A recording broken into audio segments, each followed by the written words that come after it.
اللهم قوم الإسلام والإيمان من المسلمين والمسلمات والمؤمنين والمؤمنات الأحياء منهم والأموات وانصرهم على أعوان الدين واختم لنا منك بالخير ويا خير الناصرين برحمتك يا أرحم الراحمين.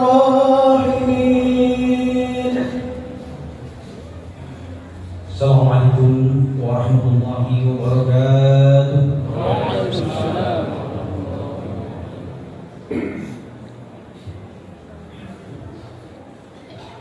Allahu Akbar, Allahu Akbar, Allahu Akbar, Allahu Akbar, Allahu Akbar, Allahu Akbar, Allahu Akbar, Allahu Akbar, Allahu Akbar, wallahil hamd.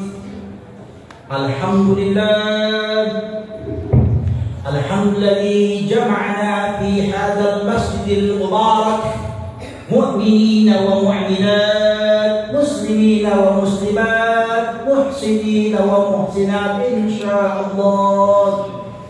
Asyhadu an la ilaha illallah wahdahu la syarika lah wa asyhadu anna Muhammadan abduhu wa rasuluh la nabiyya ba'dah. Allahumma salli wa sallim ala hadan nabiyil karim kama shallaita ala Ibrahim wa ala Ibrahim wa barik ala hadan nabiyil karim kama barakta ala Ibrahim wa ala Ibrahim fil alamin innaka Hamidum Majid. Ayyuhal mu'minun i'lamu inna fi hayatikum az-zad wa 'ainuz zadi wat taqwa fattaqullah fattaqullah fattaqullah la'allakum turhamun. Innahu azza wa jalla qala ya ayyuhalladzina amanu taqullaha haqqa tuqatih wa la tamutunna illa wa antum muslimun. Hadirin sidang Idul Adha yang insyaallah diberkahi Allah Subhanahu wa taala. Sejak semalam, bahkan sejak kemarin di seantero Indonesia dan di seluruh dunia kita mendengarkan takbir dibacakan di mana-mana. Allahu Akbar, Allahu Akbar, Allahu Akbar. Semuanya menyerukan tanda kebesaran Allah Subhanahu wa taala, penguasa langit dan bumi. Itu tandanya bahwa sebuah perhelatan besar, event terbesar di muka bumi bernama Wukuf Arafah, melaksanakan ibadah haji, telah terlaksana di muka bumi ini. Alhamdulillah, kita berdoa mudah-mudahan mereka, keluarga kita, bangsa kita, saudara-saudara kita seagama seiman yang saat ini sedang melaksanakan ibadah haji, Allah kuatkan fisik mereka, Allah terima doa-doa mereka, Allah kuatkan ihsan mereka, dan mereka semua menjadi haji yang mabrur. Amin amin ya rabbal alamin. Sementara kita yang berada di sini sebagai bentuk toleransi keberagamaan, toleransi keimanan, solidaritas persaudaraan, kita melaksanakan sholat Idul Adha. Setelah sebelumnya sama-sama kita melaksanakan ibadah saum sunnah, tarbiyah dan malawah. Mudah-mudahan ibadah kita sebelum ini, ibadah kita hari ini, dan nanti ibadah kita menyembelih hewan kurban diterima Allah Subhanahu wa taala.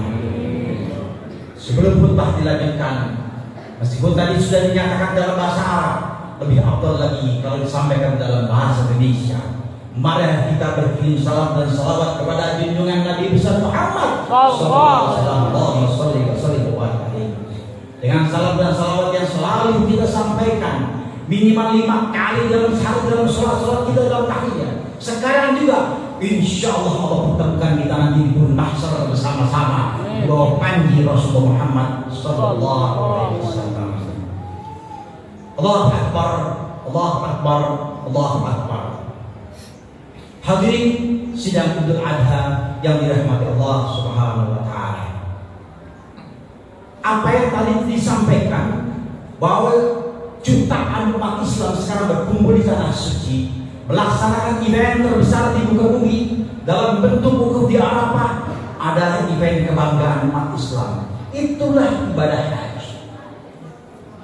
Begitu banyak perspektif yang bisa kita bahas tentang ibadah haji.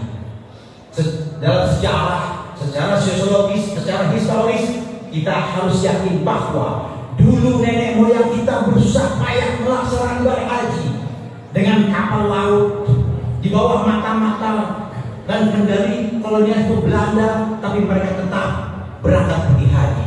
Di sana mereka bersatu, di sana mereka, di tanah suci mereka tersadarkan bahwa ternyata di dalam Islam diajarkan persamaan ras, persamaan suku, persamaan segala-gala. Yang penting mereka dipersatukan dalam satu keimanan kepada Allah Subhanahu wa taala.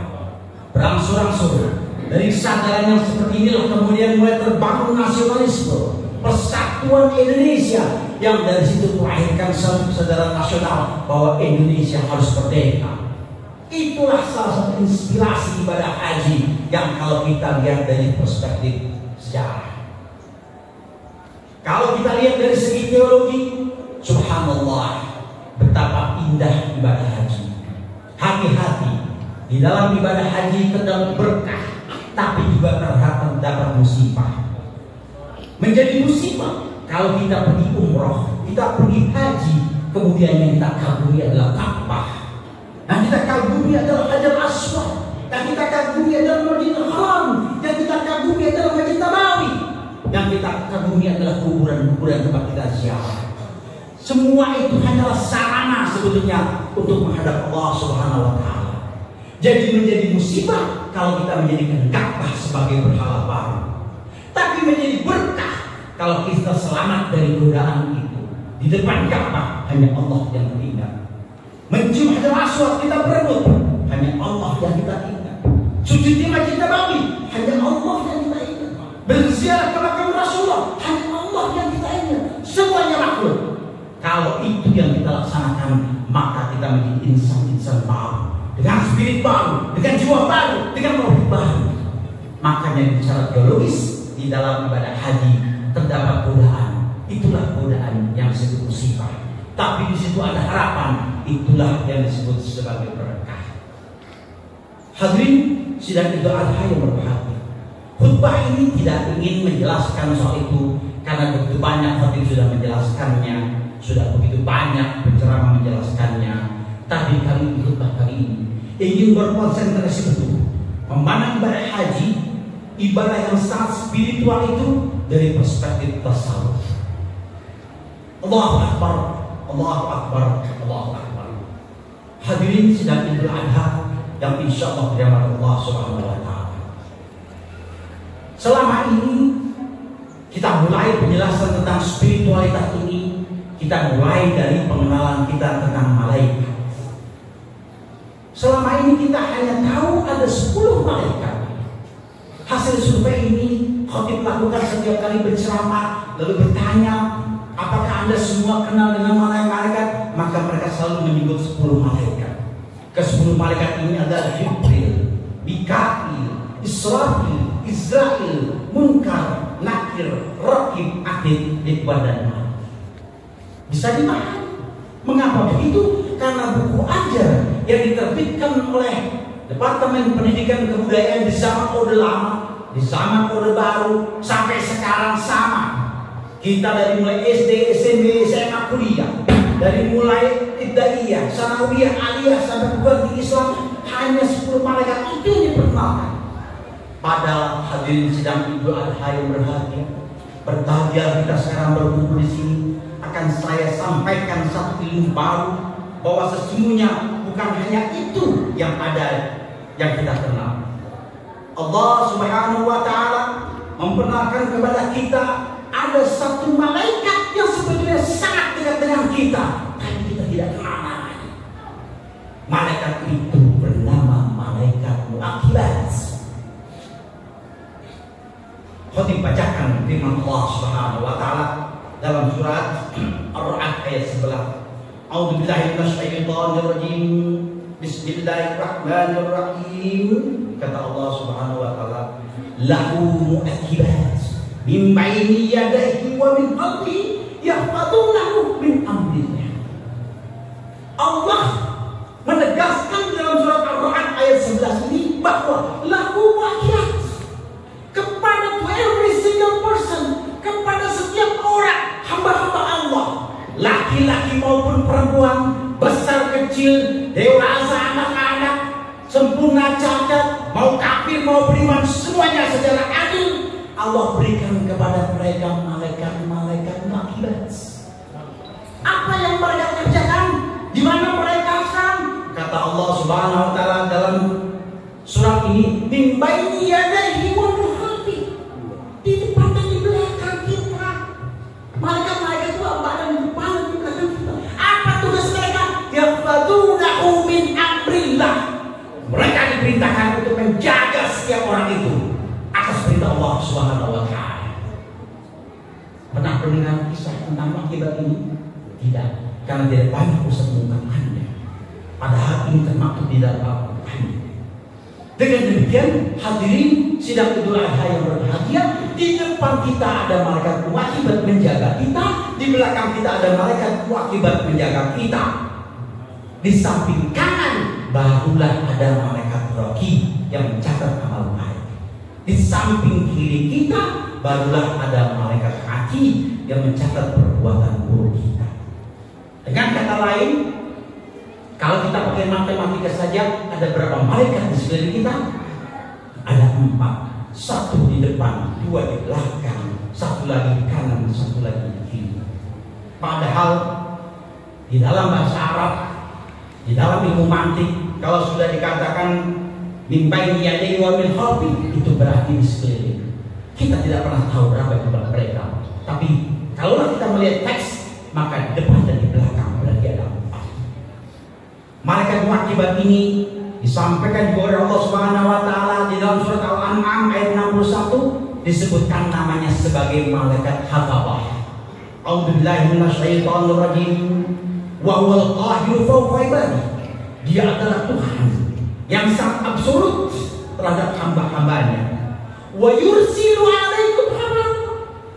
Dan Allah mengutus kepada kita semua malaikat yang disebut malaikat hafazah. Hafazah bahasa Arab artinya menjaga. Hatta idza jaa ahadakumul maut tawaffathu rusuluna yawm wa hum la yufarridun.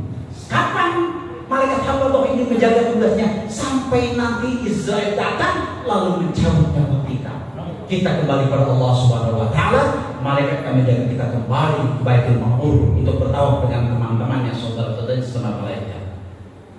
Di dalam juz Amma, malaikat ini juga disebut di dalam surat At-Taharah ayat 4, A'udzubillahi minasyaitonirrajim. Wa in kullu nafsin lamma 'alaiha hafiz. Setiap orang pasti punya hafiz, yaitu malaikat Allah. Hadirin sidang Idul Adha yang berbahagia, mengapa penjelasan ibadah haji harus berpanjang-panjang penjelasannya tentang malaikat mu'aqibat? Mari kita renungkan baik-baik. Setiap makhluk Allah Subhanahu wa taala pasti butuh energi. Energi manusia diperoleh dari makan dan minum. Energi bangsa jin diperoleh dari makan dan minum.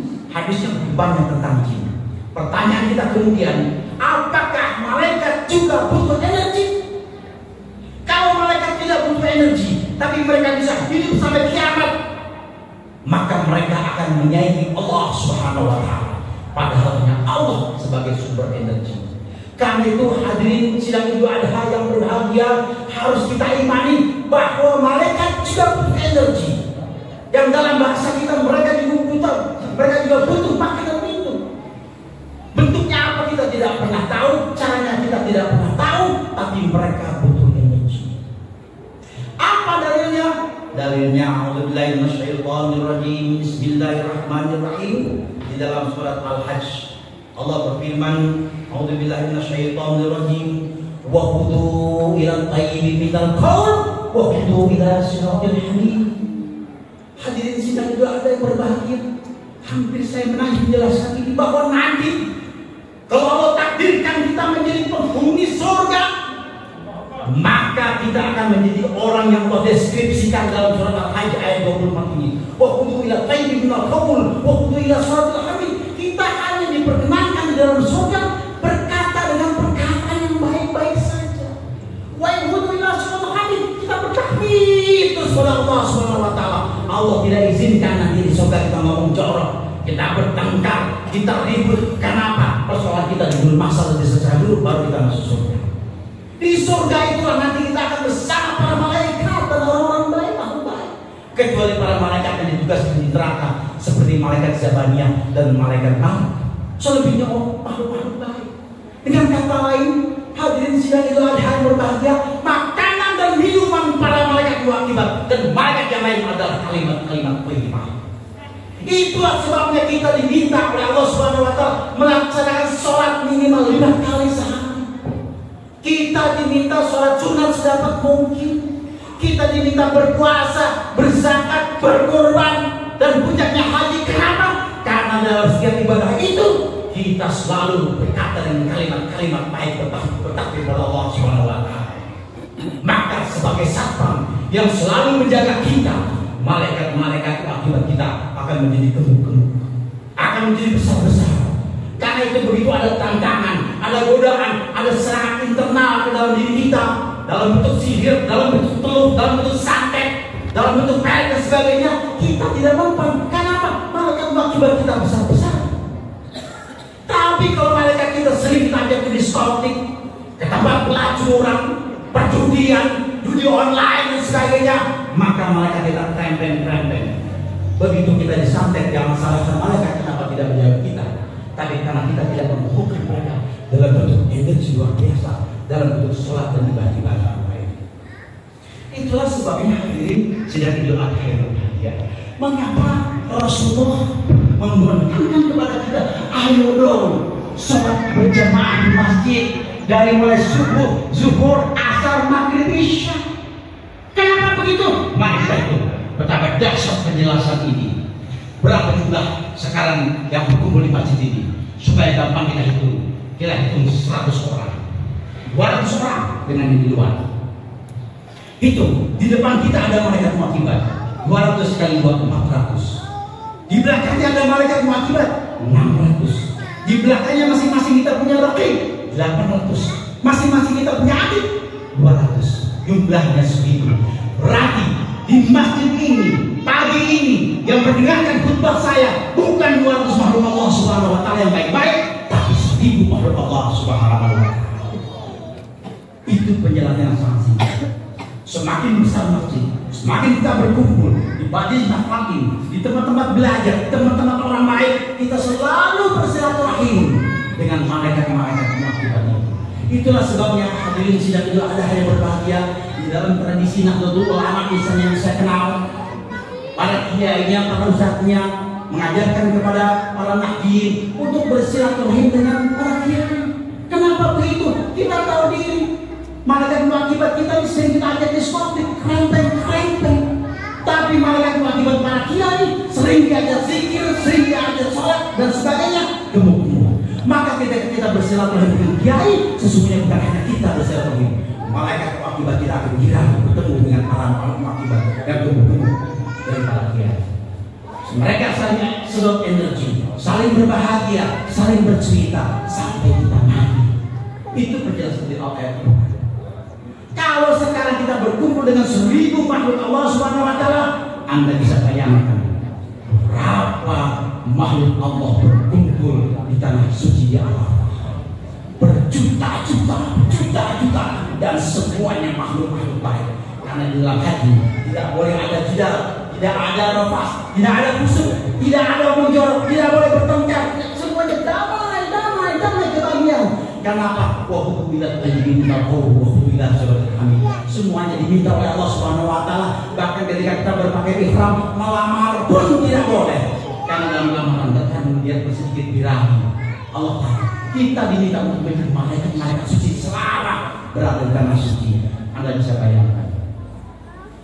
Namun demikian hadirin sidang Idul Adha yang berbahagia, Karena itu kita begitu optimis.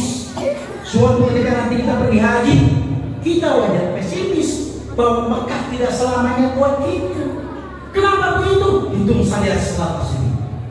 Menurut data statistik Mei 2024, jumlah umat Islam di muka bumi ini berjumlah 2 miliar 22 juta orang. Mina hanya mampu menampung 4 juta jemaah haji. Karena itu bayangkan betapa panjang umat Islam antri untuk bisa pergi haji dan wukuf di Arafah. Kalau Anda misalnya kebetulan sudah berhaji, entah menjadi petugas haji, entah karena kaya, entah karena undangan dan sebagainya, syukur kepada Allah Subhanahu wa taala. Tidak semua orang bisa menjadi tamu Allah di tanah suci. Tapi kalau kita tidak bisa pergi haji, tidak bisa umrah, jangan khawatir. Allah Maha Adil. Surganya begitu luas, seluas langit dan bumi. Kalau orang yang tidak pernah pergi haji lalu meninggal dunia, apakah tidak pernah masuk surga? Jangan khawatir. Keadilan Allah Subhanahu wa taala disampaikan oleh Rasulullah Muhammad SAW. Begitu banyak pahala yang bisa kita lakukan di negeri kita masing-masing, biarpun kita tidak sempat pergi haji. Apa misalnya? Sholat jamaah. Kalau kita selalu sholat jamaah, subuh, zuhur, asar, maghrib, isya, kecuali dalam kondisi terbesar, ya Allah ya Karim, Rasulullah berjanji sholat berjamaah itu pahalanya 27 kali lipat dibanding dengan sholat sendiri-sendiri. Anda datang ke masjid yang penuh berkah ini, yang kita doakan, yang membangunnya ini dapat masuk surga Allah Subhanahu wa taala ini, insya Allah kita bertemu di sini. Kenapa pahala sholat jamaah begitu besar? Karena godaannya juga besar, seperti halnya kita melaksanakan umrah dan haji. Saat kita sholat jamaah, yang antara makmum ada yang bau ketek, ada yang mulutnya bau, ada yang bersin terus-menerus, ada yang batuk tidak berhenti. Kalau kita terima itu dengan besar hati, dengan besar jiwa, karena Allah Subhanahu wa taala, disitulah pahala mengalir. Tantangannya besar. Kalau rutin kita lakukan, Rasulullah berjanji pahalanya sama dengan pahala umrah dan pergi haji. Seorang sahabat, saya sudah merujuk hadisnya, pernah berkata kepada Rasulullah Muhammad SAW, ya Rasulullah, saya ingin lihat gimana caranya. Badan saya kecil. Kemudian Rasulullah berkata, apakah engkau punya orang tua? Ya, tinggal satu, ibu saya saja. Kata Rasulullah, kamu berbakti dengan penuh totalitas kepada ibunda kamu, tidak usah berjihad, insya Allah pahala kamu sama dengan pahala haji. Taman kata Rasulullah, sama dengan pajak pergi haji, sama dengan pahala umrah, dan sama dengan pahala berjihad. Jadi kalau Anda masih punya orang tua, punya bapak, punya ibu, berbuat baik. Saya sudah tidak punya, tapi saya pernah berbuat yang terbaik buat orang-orang tua saya, bapak ibu saya, semua itu berbuat baik. Kalau tinggal bapak, hampiri. Kalau tinggal ibu, hampiri. Kalau tidak, jangan pernah berhenti mendoakan mereka. Kenapa? Karena kalau kita rutin mendoakan kedua orang tua kita, insya Allah anak cucu kita akan mendoakan kita ketika kita meninggal dunia nanti. Itulah hebatnya ajaran Islam. Hadirin sidang Idul Adha yang berbahagia, terlalu banyak untuk dicontohkan. Begitu banyak pahala yang setara dengan pahala haji dan umrah yang kita bisa lakukan di Indonesia ini, di Jakarta ini, di Ceket ini. Anda bisa baca sendiri. Tapi itulah motivasi dan dorongan yang tidak saya sampaikan dalam khutbah yang sangat singkat. Kita sekarang menjadi tahu, pagi ini kita diberi ilmu oleh Allah Subhanahu wa taala. Ternyata di sekeliling kita ada mereka-mereka pejabat yang mewakili. Baca ayatnya nanti surat Al-Alaq ayat 11. Pelajari tafsirnya. Ternyata begitu banyak harapan-harapan kita. Kalau Anda belum pernah pergi haji, insya Allah jadilah haji yang baik dengan cara melaksanakan kebaikan-kebaikan di Indonesia ini. Ingat bahwa predikat haji selalu saja mabrur, mabrur, mabrur. Apa sih mabrur? Mabrur itu bahasa Arab, artinya penuh dengan bir. Bir itu bahasa Arab, artinya kebaikan. Jadi kalau orang melaksanakan haji baik kepada manusia bukan kepada Allah, insya Allah dia mabrur. Allah tidak butuh disembah, Allah tidak butuh daging, Allah tidak butuh tulang, Allah tidak butuh darah. Yang Allah butuhkan adalah takwa. Takwa itu kalau kita berbuat baik kepada manusia, makanya disebut tidak ada hal yang berbahagia, tentu susah menjadi makhluk. Kenapa? Begitu berat perjuangannya. Tapi saya begitu yakin, berdasarkan pengalaman saya pribadi, yang terus berusaha dari detik ke detik di sisa usia saya untuk menjadi makhluk orang baik, insya Allah semua kita masuk surga Allah Subhanahu Wa Taala karena bangun kita.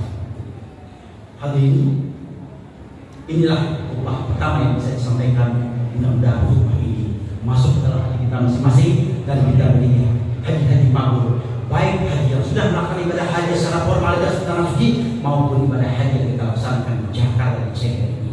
Amin amin ya rabbal alamin. Aqulu qouli hadza wa astaghfirullaha li wa lakum. Allahumma shalli ala sayyidina Muhammadin wa ala ali sayyidina Muhammad.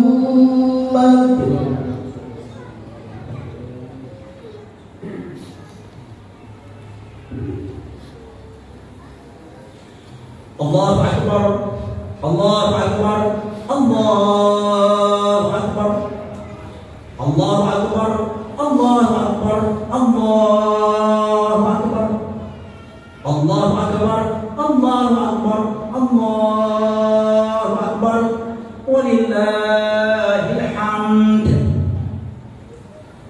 Alhamdulillah, alhamdulilladzi 'allama 'ilman wa syarana 'ilman wa nahnu minal 'alimin. Asyhadu an la ilaha illallah wahdahu la syarika lah wa asyhadu anna Muhammadan 'abduhu wa rasuluhu la nabiyya ba'da.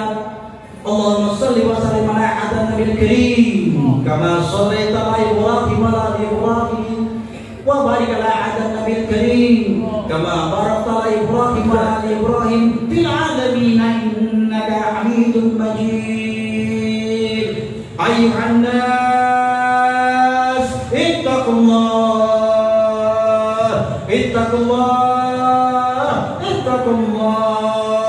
haqqa tuqatih wa la tamutunna illa wa antum muslimun.